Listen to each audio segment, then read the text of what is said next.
Hello everyone and welcome to the One Stop Co-op Shop. This is Colin and today we are going to do a playthrough of Apollo, a game inspired by the NASA moon missions. Currently this game is only available at Target and it was $30, so it's not too expensive. It's a game where you have one person playing the mission control, everyone else is playing as astronauts, and you're working together to try and fly all the way to the moon, land there, and then come back home safely. It's pretty interesting. It's got a real-time element, and there's hidden information, so you cannot play this solo. So during this playthrough, we'll have Monica and Bairnt as well joining me. So in this video, we're going to go ahead and set this game up, and then in our next video, we'll have our playthrough. The game comes with two missions. You have a starter mission, the Gemini mission. That one is just going around the Earth and then coming back home, so it's much shorter, and it's a starter mission, so everything's a little bit easier. We're going to play today the full mission, the Apollo mission. This one we're going to actually go to the moon, land on the moon, and then come back and have to land on Earth safely. So this is the one that we're going to set up. The game comes with both of these in the box, and I definitely highly recommend starting with Gemini, but I do feel like the real game starts when you play the Apollo mission. Let's start by setting up the mission controls area, then we'll end by setting up the astronauts area. And in our game, Monica will be playing as the mission control, and Bairnt and I will be the astronauts. First, you want to grab the control board, and these are all the different types of systems that you have on your ship. So we have flight control, life support, experiments, power distribution, and communications.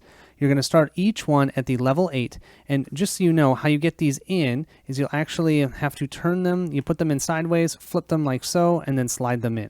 And I have found that you have to take those off when you try and pack this away in the box to make everything fit. Throughout the game, each of these different types of systems will be taking damage. Each one will have different detriments if they get all the way down, or they might have benefits at the top that you won't get if they're farther down on the track.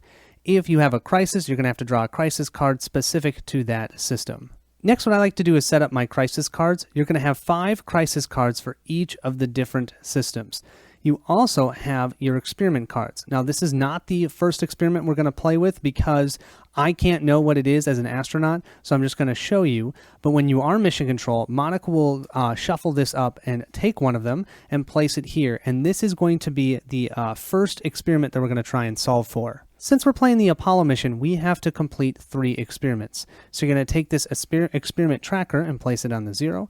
And then every time the astronauts successfully place a black 6 in the experiment slot, you can move this up, and when it's completed, then you get to flip it over and read the backside and gain whatever benefit it is. Now let's talk quickly about each of these stations. For flight control, there's no benefit for being at the highest level here, but if you are at 3 or lower, then your astronauts cannot complete a flight stage. And if they cannot complete a flight stage, that's really bad, because that's how you progress in the game. If you can't complete a flight stage in time, you actually lose the game. Life support lets the astronauts know how many dice they get to roll during the roll phase. So us, Bairnt and I, will ask Monica at the beginning of each round and ask how many dice we get to roll. The more damage we have, the less dice we have. This game is, in essence, a dice placement game, so you want more dice. You always want more dice. So you'll start at 10, the farther down you go all the way down to 5.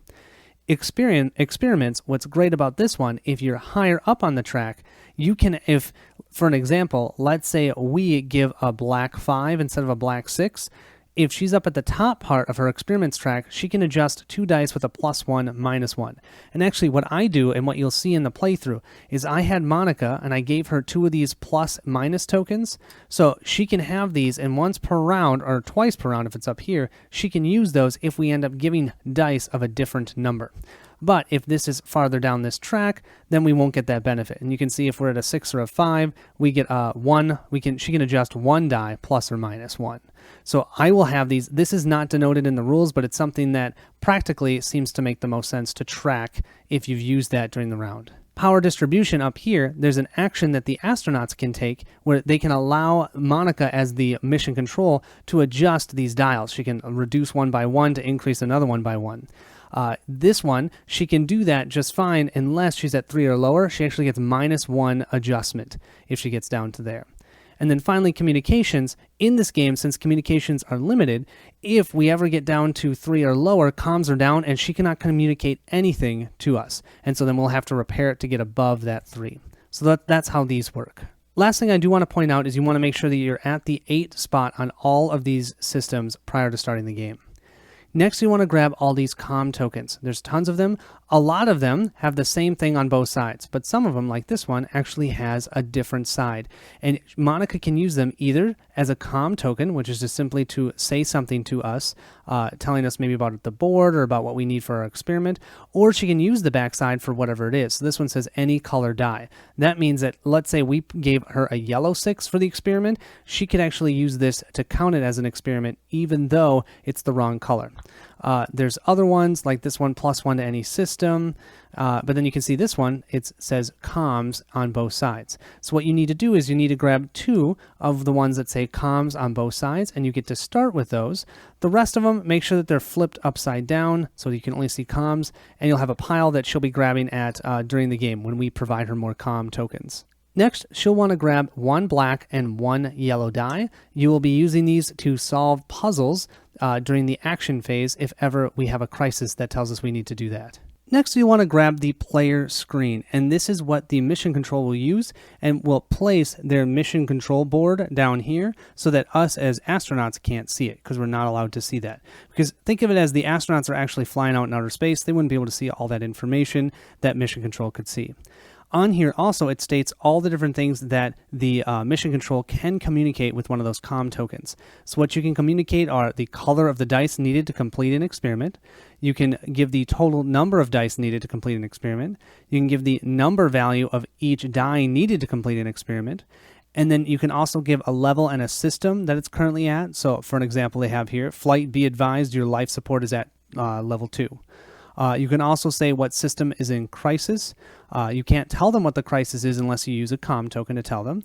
And then finally, you can also tell them if a system is in crisis that needs to be addressed. And then over here on this side, it also provides you with all the detail of those different sided comm tokens. Next, you want to grab these 3 alert tokens and this comms down token. And what you do throughout the game, you can decide how you want to use these, but you can flip these up to simply provide an alert to the astronauts. The thing is they're not going to know what it means. You can't do that during the roll phase. You can only do that during the action real-time phase. You can flip those up and notate, hey, there's a system that we have an issue. It's close to crisis, but the astronauts are not going to know what it is. They might be able to guess what it is, but they're not going to know. Also, when the communications go down, so you can't even use comm tokens, you need to flip this up so that way your astronauts know that and they can repair it. So they don't think that you're just not talking to them for no reason. During our playthrough, because it's a challenge to get this on screen, we're actually going to have these on the table and Monica's going to slide them over next to us. You'll see how it works. You'll still be able to see them on camera. It's just instead of being on top of here, the player screen, it's going to be on the table. Our next step in setup is you're going to want to grab your crisis puzzle boards. Some of the crisis cards are going to tell us that the mission control has to solve a puzzle, and what they need to do only during the action phase. And while they're doing this, the astronauts can take no actions. So yes, it's preventing the astronauts from getting anything done. They have to wait until mission control can complete this. And what they have to do is they have to roll these 2 dice, plus any dice that the astronauts are willing to give up and give to them to use. They're going to roll them over and over again and try and get the numbers on these puzzle pieces. Then what they have to do with these puzzle pieces is you have to connect them from yellow to yellow. I'm terrible doing this right now. Without going on the outside of the board or hitting these red spots. There we go. This is the exact reason why I have Monica being mission control, not me. You can see here I have a continuous connection from yellow to yellow, and there's no edges here, or it's coming off of the board or blocking any of the red spots. So she's going to have to do that in real time, rolling these over. Oh, so I got 2 6s. I could see if any of these have 2 6s. If I do, I've gained that puzzle piece. And you'll see that in the playthrough most likely because usually systems go into crisis. And so what we'll do at the beginning of the game is we'll take these 4 puzzle boards, shuffle them up, and have them face down next to her play area. We'll also have all of these tokens out by her so that if she has to do that, she can quickly reference them. And you can see some of them even have 3 numbers. So that means we as astronauts have to give her 1 die because she'll never be able to roll 2 or a 6 and 2 5s with only 2 dice. Finally, we will set up our board here. This is the board and how we're going to move across the outer space areas, go to the moon, and then go ahead and come back to the Earth. And you can see these different stages. You also want to set up your stage cards, making sure that the side that's showing is not the picture side. It's going to be the side that has dice placement areas. And then the astronauts will have to place their dice here and try and complete these stages. And you need to complete them before you pass that specific stage. So for an example, if I was here and I had not completed stage 2 and I did an action and I went to here, then we lost the mission. So we need to make sure that we complete these stages prior to when we move off of that stage area on the board itself. Now, normally what they recommend is you take these and you lay them out above or below the board, and then that way you go and you complete them one at a time. But because we're recording this and we have limited space when you're recording, we're actually going to pile them on top of one another like so. And then as we complete them, we'll be able to see the next ones and you'll see the pictures and so on and so forth. Also, please note, normally you should use these standees. They've got one specific to the Apollo mission and one to the Gemini mission, but we found it was kind of hard to see on camera. So what we're going to use is this gold die. That's going to be our tracker. And every time the astronauts do an action, which is whenever they place dice as an action, so if they decide to place them out in a specific spot, that's one action. This is going to get moved up one space. Normally, when you play this, the mission control needs to track all the actions on the board. It kind of helps them stay involved. It also helps just make sure that the astronauts don't have to worry about doing that while doing the actions during real time. But once again, because of recording, you're going to see that Bairnt and I actually do the action movement just because Monica can't reach based on how we had to set up the board so that we didn't see her mission control stuff. So once again, that won't be an issue when you play off camera. But yeah, you'll see that's a little bit different during our playthrough. As you can see, most of the setup is with the mission control. Astronauts, this is all we need to do. We're going to grab this flight control board here. It has all these different actions that we can take. We can repair all the different systems. So repair flight control, repair the power distribution, repair life support, repair experiments, and repair communications. We then can do that power distribution action where we can use black dice only, and depending upon what number is on the die, we can spend that action, so we're going to move one space on the board, but then we can provide mission control with adjustments, and adjustments is where she can tick down one of the systems to tick it up, maybe if one system is about to go in crisis. Over here, we can only use yellow dice, and depending on which die we give up, we can get 1, 2, or 3 of these plus or minus tokens. And these tokens can be used to affect the dice that we decide to place out on the board. You can never go from 1 to a 6 or 6 to a 1, but I could change a 1 to a 2 with this plus, or I could change a 2 down to a 1 with the minus. Over here is where we're going to send our dice for trying to complete experiments. Remember, we're not going to know what needs to be done for the experiments. We're going to have to either guess or we'll have mission control tell us about it. And so when we place our dice here, we'll just notify the mission control and also take that action on the board. And then finally over here, our communications, we can spend only odd numbered dice. And depending on which numbered die we use, let's say if we use a 5, we can give 5 comm tokens to Monica or mission control so that then she can tell us more information. Don't forget, we're also going to be trying to complete our stages, and so we're also going to be putting dice onto our stage cards to complete them so we can continue moving from Earth all the way to the moon and then back to Earth. Up here we have our 10 action dice. Each round we'll have to ask mission control how many we actually get to roll, because once again, if our life support's going down, we might only be able to roll 5. And if we can only roll 5, we have to choose which colors on our own before we roll. And that is not in real time. We'll roll, and then what we'll actually do is place them on our damage track here. And anywhere where we don't block X's, that's where we're going to do damage to the actual those specific spots. So if, let's say, I had 2 dice here on flight control, then we would be telling flight control that we're doing 1 point of damage to it. Just to show you an example, here on flight control would be taking 2 damage, power distribution would be taking 2 damage, life support would be taking no damage, and we have 2 over here in the bonus plus or minus tokens. So because of that, we would gain 2 of these tokens that we could use during the action phase. Experiments would take 3 damage, and communications would take 1. But we have this 6 here. Well, 6s are wild. We can then put them anywhere we want to prevent that damage. So let's say we decide to put it here.